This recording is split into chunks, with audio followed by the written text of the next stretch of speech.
En un día como hoy, como el de mañana, el de las Fuerzas Armadas, debemos reconocer que adquieren especial relevancia nuestros símbolos, la bandera, el himno, incluso la corona. Estos símbolos cada vez están más sometidos a los ataques o insultos de quienes no los respetan. El último capítulo ayer mismo, cuando los príncipes, don Felipe y doña Leticia, fueron abucheados a su entrada en el Teatro del Liceo en Barcelona. Acudían a presenciar una representación de l'Elixir d'Amore y fueron recibidos por abucheos en la calle y pitidos en el interior del teatro. Los aplausos de parte del aforo no consiguieron acallar las protestas y los dirigentes de Convergència y Unió que les acompañaban, la verdad es que no sabían qué cara poner. Debemos decir que mientras que los dirigentes del PP han mostrado su preocupación por estos ataques a la monarquía, desde los partidos nacionalistas como Convergència y Unió o Esquerra Republicana se ha despreciado el asunto. Solamente hablan de temas importantes, dicen ellos. Escuchemos las reacciones. El respeto es lo mínimo que se puede pedir a las personas y a las instituciones, se esté o no se esté de acuerdo o con las personas o con las instituciones. Me ha sorprendido muy desagradablemente y sobre todo creo que es una gran falta de respeto. Yo tengo mucho respeto a las instituciones y creo que es una falta de respeto institucional ese tipo de comportamientos. Yo de eso no os hablaré, de la pitada de los príncipes no os hablaré, porque os hablaré de las cosas importantes. Creo que hoy existe un gran malestar en torno a una figura. Creo que hoy existe un gran malestar en torno a una figura que es una anticualla, que es la corona. Mucho malestar. Y por tanto, este malestar se expresa en todos los marcos, también ayer en el Liceu. En un país democrático no hay nadie intocable, nadie que no pueda ser juzgado. Bueno, y esto no es nuevo, no es la primera vez que asistimos a insultos a los símbolos, abucheos, a los himnos, la Copa del Rey, abucheos al presidente del gobierno, especialmente en la época de Zapatero, ¿se acuerdan? O al rey, e incluso quema de fotografías y de banderas. Señores, ¿qué pasa con los símbolos en España? Mira, lo que es preocupante no es que sea una falta de respeto. Que lo es. La falta de respeto es la parte formal. La parte esencial significa la desafección. Y con un agravante. Estamos hablando de la alta burguesía catalana. Dentro del Liceo no eran rojos inveterados y disolventes o antisistema, ni ocupas. Era la alta burguesía catalana, que por otra parte es históricamente la burguesía que se benefició del franquismo y que después fueron resistentes antifranquistas del 21 de noviembre, como es lo que yo defino. Pero la realidad es esa. No me gusta, pero es una realidad. La institución de la monarquía se ha dormido durante muchos años. Y como tal, en el caso concreto del Liceo, ¿es ataque a la monarquía o es ataque a un símbolo español por parte de los nacionalistas catalanes? Es ambas cosas, pero es que, te digo, hay una realidad. En este momento la institución de la corona es una institución sometida a una profunda erosión, no por una conspiración judeo-masónica bolchevique, sino precisamente por su falta de sintonía y por algunas características absolutamente infumables, de las cuales no es precisamente la mayor el escandaloso caso del señor Urdangarín y la infanta en cuestión. No es el más grueso, ni muchísimo menos. Lo peor del tema es que la reacción del Partido Popular, que es el gobierno, es la parte formal. Esto es una falta de educación, como si se hubieran echado un eructo. Para mí no me preocupa el eructo. A mí lo que me preocupa es la reacción del gobierno ante una situación de deriva independentista muy seria que hay en Cataluña, que no es consecuencia de una oligarquía política. Es eso más una sustancial, mayor o menor, capa social. Te guste o no te guste es la realidad. ¿Qué es lo que hace el gobierno del señor Rajoy? Se dedica a contemplar el paisaje y a chalanear y negociar con Artur Mas en lugar de acudir al núcleo del tema. Hemos padecido 35 años de nacionalización nacionalista y desnacionalización española ante la pasividad de los partidos integrantes o integradores de España, Partido Socialista y Partido Popular. Tampoco quisiera, Javier, desvirtuar el debate yéndonos hacia el nacionalismo, tema que nos ocupa muy habitualmente. Es que es eso. Para que nos centremos en el de los símbolos. Rajoy no hace nada. Pero es que yo creo que Rajoy no hace nada y debería hacer una labor didáctica fundamental. Tendría que haber una ofensiva verdadera para explicar lo que significa el activo España frente a los mitos del nacionalismo. Y no se hace nada. No, Rajoy, Rubalcaba y el Partido Socialista. De aquellos polvos, estos lodos. Vamos a ver, en realidad esto es fruto de esa dejación que se ha hecho. De esa dejación que, Gabriel, yo quería, se ha hecho en el propio ejército. De esa dejación que se ha hecho en la sociedad española de respeto a los símbolos, del cariño y el amor que cualquier ciudadano de cualquier otro país del mundo tiene hacia su himno, hacia su bandera, hacia sus instituciones. Aquí la dejación, y en esto coincido precisamente con Javier Bernat, no viene de la mano de los movimientos más radicales de la izquierda de los 15M, no.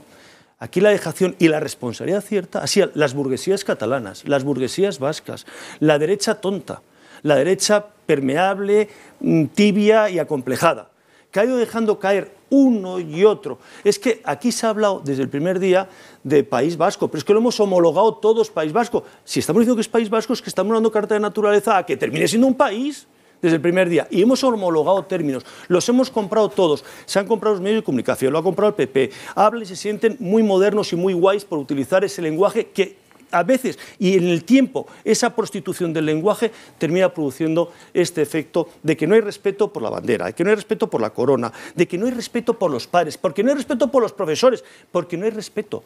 Eso es la consecuencia del sistema social que nos hemos dado y los jóvenes, y la importancia que esas cosas, esas pequeñas cosas, en ese ejército que tú hiciste tan incómodo y te resultó tan molesto en aquella época, esas cosas sí se cultivaban.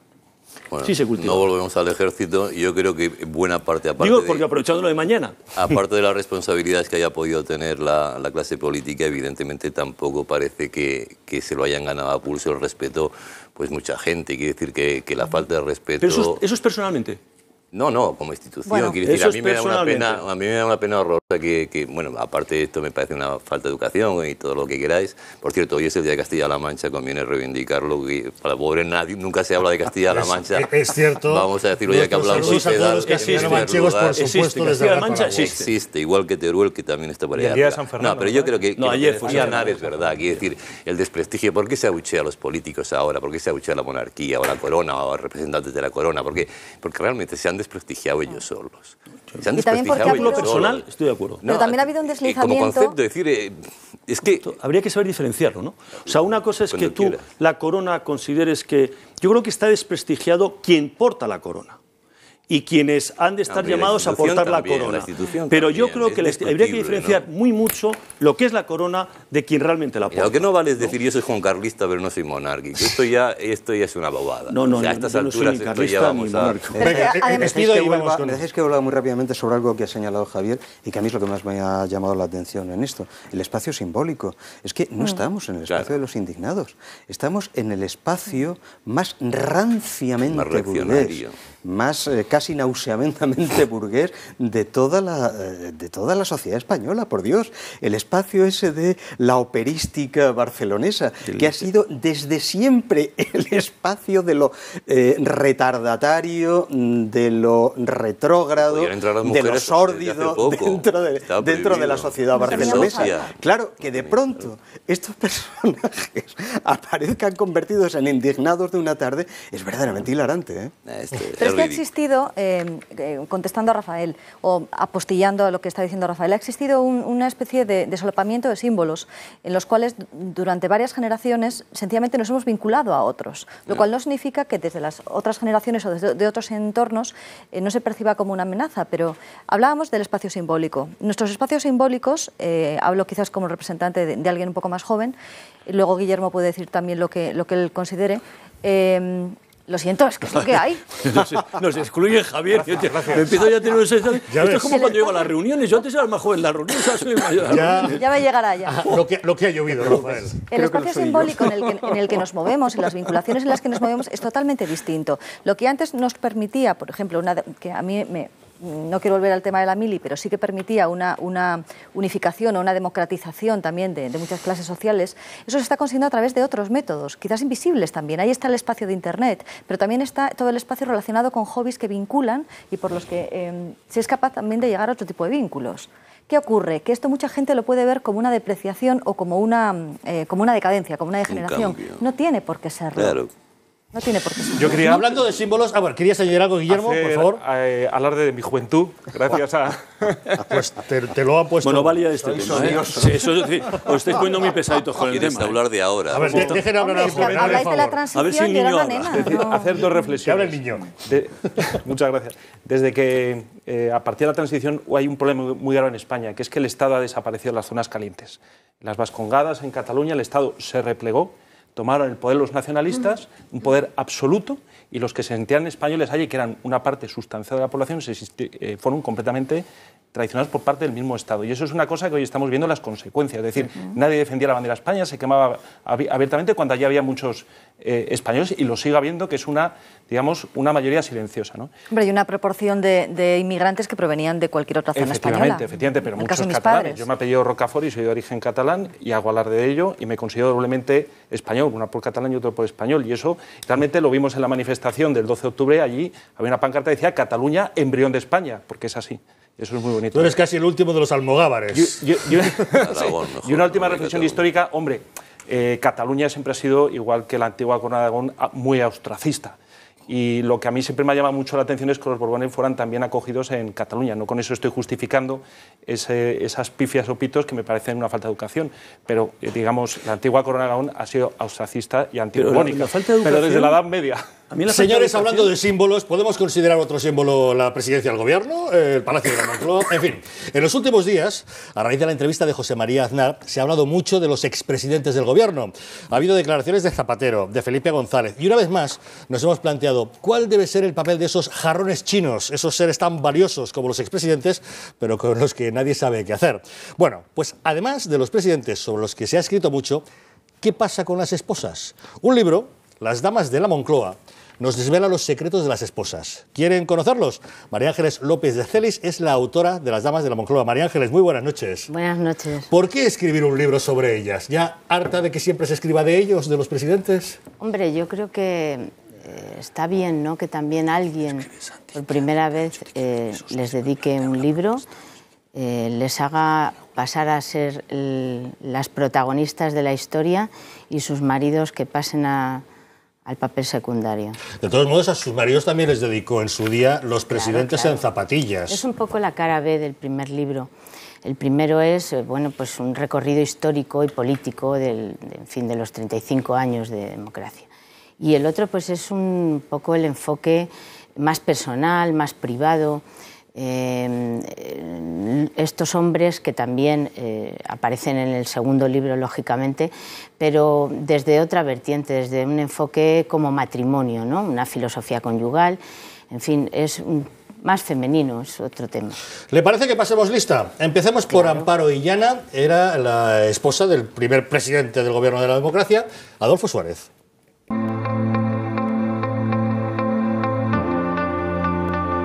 Supo estar en su sitio, desterrando para siempre la imagen de mujer prepotente y encumbrada de las damas del anterior Estado totalitario.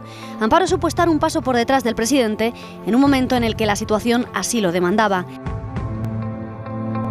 Ella siempre dio muestras de una fe férrea y de unas convicciones religiosas a prueba de cambios y progresos. La religiosidad de Amparo a veces rayaba en el fundamentalismo. Cuando terminó el visionado de la película Emmanuel, los asistentes contaron que Amparo estaba indignadísima. No solo no se divirtió, sino que dijo que todo aquello le parecía una porquería. La religiosidad presidía todos los actos de la vida de Amparo Illana. Amparo Illana era una mujer como eran las mujeres del antiguo régimen, enamorada de su marido, pero sin inquietudes políticas, simplemente las que tenían que ver con él. Jamás demostró que le interesara el poder ni que mangoneara o interviniera en los asuntos de Estado. Es más, todo aquello le pesaba en exceso. Propensa a la depresión, una vez en la Moncloa, Amparo comenzó a sentirse mal, triste, angustiada, melancólica. ¿Qué recuerdo tiene usted de Amparo Illana?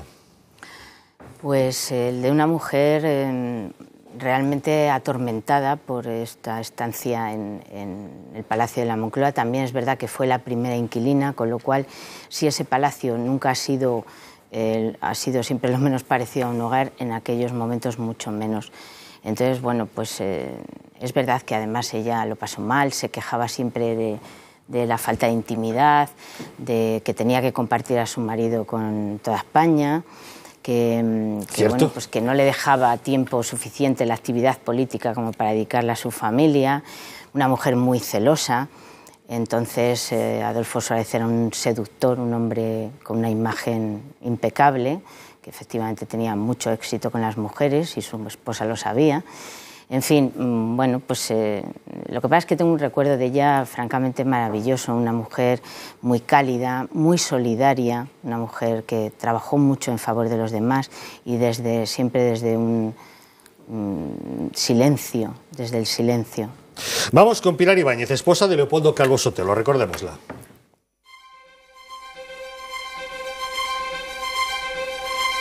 Pilar Ibáñez Martín Mellado es una mujer muy franca, simpática, culta y tan espontánea que a los pocos minutos de diálogo con ella discurre con toda naturalidad, sin tópicos ni estereotipos. Su principal característica ha sido el apoyo incondicional que prestó a su esposo desde que se casaron.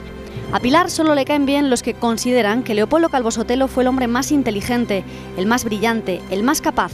Todo aquel que no lo considere el número uno, para ella está de más. Siempre fue la mano derecha de su marido, pero también la izquierda. Su colaboradora y consejera más determinante, su compañera de viajes, rutas y caminos, la directora de la Sinfonía Familiar. Pilar desde niña conocía perfectamente la intensidad de la vida política.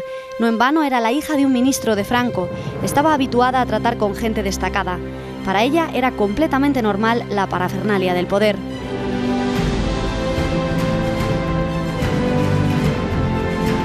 A Pilar Ibáñez nunca le costó asumir el papel de esposa del presidente del gobierno, de primera dama. Jamás se deprimió ni antes ni después de esa etapa efímera de su vida. Sinceramente, creo que es la mejor actitud. Pilar Ibáñez, quizá la más desconocida, al igual que la más breve, como su marido, lógicamente. Pero una mujer con una fuerza tremenda, sigue siendo igual, una mujer ahora octogenaria, sigue absolutamente preocupada por la política, pero ella la política es la vida.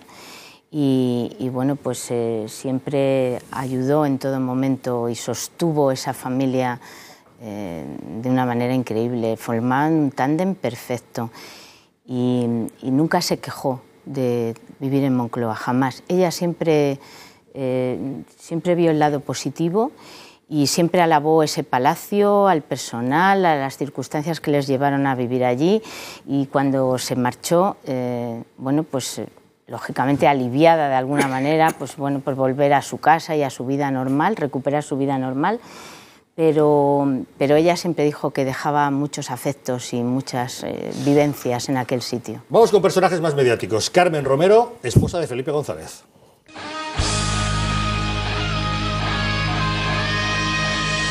Sus amigos y conocidos aseguran que se ahogaba, que le asfixiaban la falta de libertad y los programas oficiales. Carmen nunca se sintió a gusto en la Moncloa. Tal vez en los últimos años empezó a encajar mejor el asunto. Lo cierto es que el propio presidente, al principio, parecía un pulpo en un garaje. Durante 14 años, Carmen Romero dedicó muchos esfuerzos y muchas energías a defenderse a sí misma, a su familia, a su privacidad. Nunca disimuló que no le gustaba lo más mínimo el papel de esposa de primer ministro y se empeñó en preservar su propia identidad. Carmen Romero, teniendo un currículum incomparable a sus antecesoras, nunca hizo alarde de ello, huyó de cualquier tipo de protagonismo y siempre fue extremadamente discreta. Siempre supo estar a la altura de las circunstancias. Creo honradamente que es una mujer con una personalidad muy definida que le ha caído bien a la mayoría de la gente y en especial a los votantes de izquierdas. Las críticas le llovieron desde una derecha rancia y anticuada que quería ver a la esposa del nuevo presidente como otra señora D. Carmen, mujer pragmática donde las haya, comprendía el impacto que la imagen de Felipe causaba en las mujeres. Ella misma había sentido esa atracción. Carmen se refería con resignación a los rumores que hablaban de una posible relación clandestina de Felipe González con una aristócrata sevillana. A esto yo lo llamo asumir la realidad con deportividad. María Ángeles, si me permite, se le nota que esta era su favorita. Leyendo el libro se denota claramente. Sí, no lo niego en absoluto.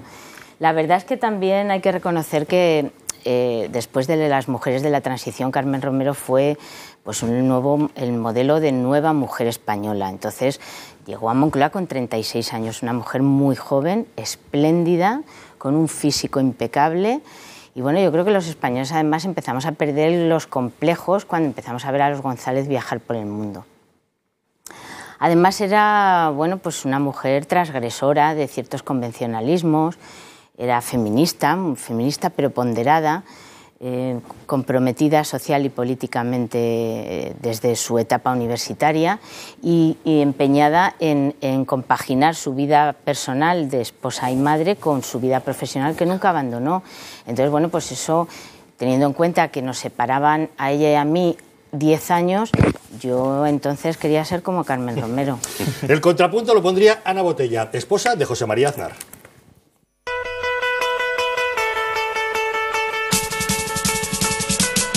Una vez materializado el traslado, Ana Botella empezó a planificar la redecoración de los edificios y no dejó títere con cabeza. No hubo habitación o sala indultada. Cortinas, tapicerías, muebles, sillas, sillones, tapices, alfombras, cuadros, consolas, relojes, etc.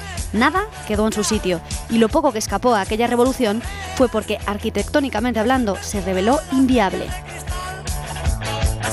La familia Aznar tomó tierra en la Moncloa de manera poco afortunada, teniendo en cuenta las inoportunas declaraciones que sobre todo Ana Botella hizo nada más llegar. Criticaron todo y a todos. Se adivinaba cierto ánimo revanchista, ganas de herir e insultar a la familia González.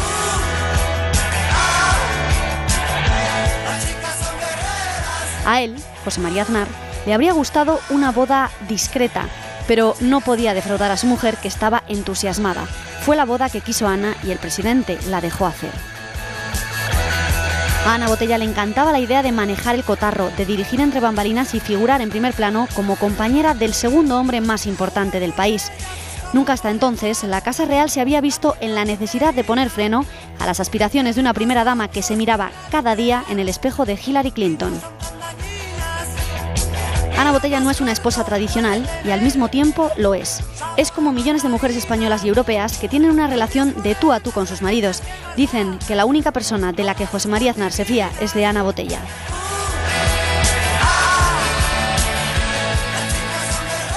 Ana Botella, y aquí también se le nota que es la que menos gracia le hace, ¿eh?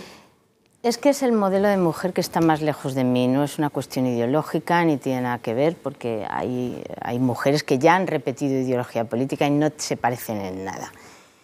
Es un perfil de mujer muy especial, ha nacido para mandar y bueno, pues desde el minuto 1 que llegó a Moncloa tuvo muy claro que iba a coger a ese toro por los cuernos, iba a asumir todas las atribuciones y todas las obligaciones que de alguna manera pues, bueno, se asumen que son las propias de la consorte del presidente del Gobierno. La verdad es que durante las 2 legislaturas que vivió en Moncloa sufrió una transformación increíble. Ella viajó además por el mundo absolutamente acompañando a su marido en todo momento. Asumió todas las atribuciones que tienen que ver con el tema institucional y, por supuesto, a nivel doméstico lo dirigía absolutamente todo. A continuación hablaremos del resto de damas de la Moncloa. Antes, ¿quieren conocer secretos de Sonsoles Espinosa, la esposa de José Luis Rodríguez Zapatero? Vamos a desvelar algunos.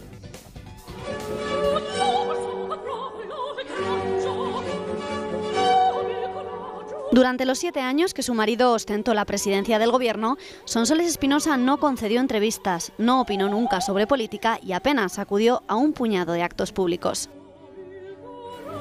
Sonsoles se blindó ante la opinión pública, también lo hizo dentro del propio recinto presidencial. María Ángeles, ¿fue quizá la más esquiva y huidiza de todas? Sí, no solo desde que llegó a Moncloa, sino antes, desde que llegó de León a Madrid, ella siempre lo llevó mal. Ella, su vida de provincia, su vida más sencilla, más tranquila, echaba de menos a su gente, su vida en León.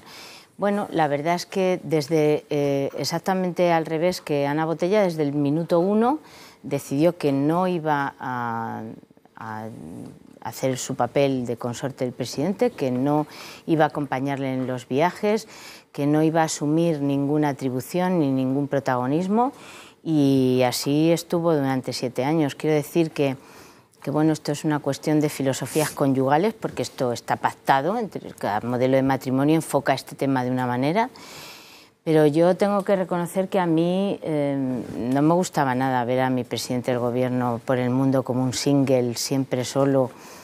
La verdad es que a mí me chirriaba mucho. Y la más desconocida de todas, Elvira Fernández, es la mujer de Mariano Rajoy. Como dicen algunos dirigentes del Partido Popular, es la antibotella. Absolutamente normal, centrada en su familia y su trabajo, demuestra escaso interés por la política. Siempre ha permanecido en un discreto segundo plano. No concede entrevistas, no hace declaraciones, no acepta posados más allá de lo impuesto. Quienes la conocen aseguran que posee una personalidad directa y nada gallega, mucho más rica que la que nos transmiten los medios de comunicación, como abnegada madre y bálsamo de las duras batallas que libra su marido. ¿Será de la que menos conoceremos nunca o en algún momento se abrirá su intimidad a los españoles? Yo la verdad es que yo creo que, dado ya el recorrido de legislatura que llevamos, yo creo que Elvira debería prodigarse un poco más, que los españoles la conociéramos un poco más. La verdad es que es una mujer que la encuentras por la calle y uno no es consciente de quién tiene al lado. Es verdad que ella ha tomado quizá un papel... ha decidido adoptar un papel intermedio entre el protagonismo excesivo de Ana Botella y el oscurantismo férreo de Sonsoles Espinos. Ha decidido acompañar a su marido en los viajes de Estado y en los actos de tipo institucional, pero no así en los de tipo técnico. A mí me parece bastante inteligente por su parte. Pero es cierto que aún nos queda, yo incluso, yo no la conozco personalmente porque yo me marché de Moncloa un año antes que los Zapatero, no he vivido esta última etapa, pero bueno, la editorial me pidió que aportase un perfil, algunos datos, precisamente por lo desconocida que es, ¿no? A fin de redondear un poco el libro, y me ha costado encontrar información, pero en cualquier caso quiero decir que es una mujer muy, muy interesante, con unas cualidades francamente a tener en cuenta. Espido, ¿tu favorita? ¿Cuál de las damas, con cuál te quedas? Me costaría. Es que cada una tiene una cuestión interesante. Esa especie de distancia fría, gélida de Sonsoles, por ejemplo, que también para una vez que acompañó a un viaje a Zapatero, sí, el resultado no fue quizás el más respetuoso ni el más brillante, ¿no? ¿No te atreverías a elegir una y a castigar a otra? Ana Botella pecaba de arrogante. Y marcó claramente lo que estaba dispuesta a hacer con la ciudad y, si es necesario, con el país, ¿no? Y de las otras prácticamente no tengo recuerdos. Gabriel, ¿te apuestas por una? Me son invisibles todas. ¿Pero eso es desdén? No, sencillamente la figura del cónyuge de un presidente de gobierno me parece tan impensable en una sociedad moderna que prefiero que sean invisibles. Andrés, apueste por una. Apuesto por una. Yo lo sé. No, aparte de Sonsoles, que me cae muy bien porque me da mucha... A mí es que esto de cantar en un coro me parece fascinante y no sé, me parece muy atractivo siempre, ¿no? ¿Qué hacen cuando no es presidenta? Canto en un coro. Es muy bonito. Pero yo sí que quería reivindicar un poco la figura tanto de Ibáñez Martín de Pilar como de Leopoldo Sotelo, ¿no? Han pasado la historia por lo breve que fue su historia y, sin embargo, yo creo que los dos hicieron cosas importantes en este país y apenas se ha hablado de ellos, apenas se les cita, apenas... Y Calvo Sotelo realmente hizo en muy poco tiempo muchas más cosas de las que parece. Guillermo, ¿alguna debilidad entre las damas? Yo la verdad es que no tengo buen recuerdo de los presidentes en general, y de las señoras no voy a opinar. No sabría identificar digamos, porque, no sé, es que son muy distintas, les ha tocado vivir, pues digamos, un lado, digamos, bastante oculto, siempre en la sombra de sus esposos, y no sé, yo creo que no han sabido, quizá por la falta de tradición democrática de España, ¿no? Y donde veníamos, que hubieran tenido un lugar, quizá como en otras naciones, más bien de tipo altruista, de tipo benéfico. Es decir, esas personas pueden hacer mucho por la sociedad y la sociedad se puede identificar en ellas. Yo creo que ahí no han dejado una huella, yo creo que ninguna. Javier, ¿te quedarías con alguna? El benéfico de las esposas es un poco terrorífico, ¿no? Vamos a ver, es que para mí ser esposa de un presidente de gobierno es un hecho particular, propio, interno y públicamente necesariamente irrelevante. Otra cosa es que se le dé un alcance mediático, no sé si por la prensa de las vísceras del cuore o lo que fuere. El libro es relevante porque te está hablando de algo que es relevante, pero para mí la mayor virtud es la propia irrelevancia. O sea, yo me quedo con Sonsoles y con la esposa de Zapatero, que eran, perdona, la esposa de Zapatero y la esposa de Felipe González, que son dos personas. Carmen luego hizo un montón de cosas. Bueno, pero lo hizo luego por ella misma y de ella misma. Claro. Rafael, su apuesta. Bueno, para mí es muy difícil. Yo no conocía el perfil. Hombre, sabíamos el oscurantismo de Sonsoles, la actitud arrogante de la señora de Aznar. Desconocía datos que se hacían referencia sobre Sonsoles, sobre la señora Illana, la señora Suárez. Y esto que se ha revelado yo lo desconocía y me ha parecido francamente interesante porque realmente ese enfoque de la vida concuerda mucho con mi enfoque de la vida y desde esa perspectiva, por lo tanto, creo que esa visión desde la fe y esa intentarse entender todo desde la fe cristiana, pues me ha atraído. Qué cosa que desconocía, que desconocía hasta ahora. Y te diré una cosa, Emmanuel no era erótica, era ridícula. María Ángeles, ¿en este libro ha traicionado usted algún secreto de la que fue depositaria durante 32 años en esa secretaría de 5 presidentes del gobierno, nada menos en el Palacio de la Moncloa? ¿Qué va, qué va? O sea, que hay mucho más que usted sabe que no nos cuenta. Pues este es el momento. 32 años de profesión dan para mucho, no te puedes imaginar. Lo que pasa es que lo que no he contado no lo voy a contar. Además no hago ningún favor ni a ninguna de estas personas, ni me lo hago a mí misma. ¿Nos contestas una pregunta solo? ¿Estabas con Zapatero o no? Claro, 6 años. Sí, con Zapatero es cuando después de Zapatero. ¿Cómo fue la reacción cuando vinieron después del escándalo aquel y lo que hablaban, ¿no? De una falta de respeto por parte de mucha gente? Ellos no eran conscientes del impacto mediático que había ocasionado esas fotografías. Ahí está explicado cómo se gestó la visita a Nueva York y por qué Zapatero, que es un hombre, es un padre muy bueno, pues ya sabemos los hijos lo pesados que se ponen cuando yo quiero ir. Y al final Zapatero pues no se pudo negar, pero su madre sabía perfectamente lo que podía suceder. Entre otras cosas porque si siempre has mantenido la intimidad de tus hijas, no quieres que nunca se publicaron ni siquiera en el colegio una fotografía de comunión. O sea, eso es toda la vida, sí, ¿eh? O sea, no es solo en la etapa de la presidencia del gobierno. Entonces, bueno, pues claro, la primera imagen que se ve pública de esas niñas fue muy impactante. O sea, fue una cosa absolutamente desafortunada. Brutal las imágenes y brutales los comentarios y muy crueles los comentarios. Pero ¿dónde quedó el sentido común de Zapatero y esposa cuando a dos niñas que van vestidas de doricojónicas o de lo que diablos fuere, que pueden ir como les dé la gana, se las lleva a ver al presidente de Estados Unidos? Bueno, pues yo les llamo doricojónicas. María Ángeles, después de un libro sobre los presidentes y un libro sobre las esposas, ¿para cuándo un libro sobre los hijos? No. ¿O ese no querría ningún padre verlo publicado con lo que usted sabe? En este libro lo que está es contado la vida de ellas y la vida de los hijos, ¿no? Y sobre todo se hace un enorme hincapié en lo difícil que es para los hijos vivir en Moncloa, cosa que ellos no deciden, o sea, se las dan hechas. Entonces, bueno, pues con esto ya hemos terminado. Toda una vida y muchos secretos. María Ángeles López de Celis, autora de Las Damas de la Moncloa. Gracias por habernos contado esos secretos esta noche en El Gato al Agua. Encantada. Muy buenas noches. Muchas gracias. Y si hagamos...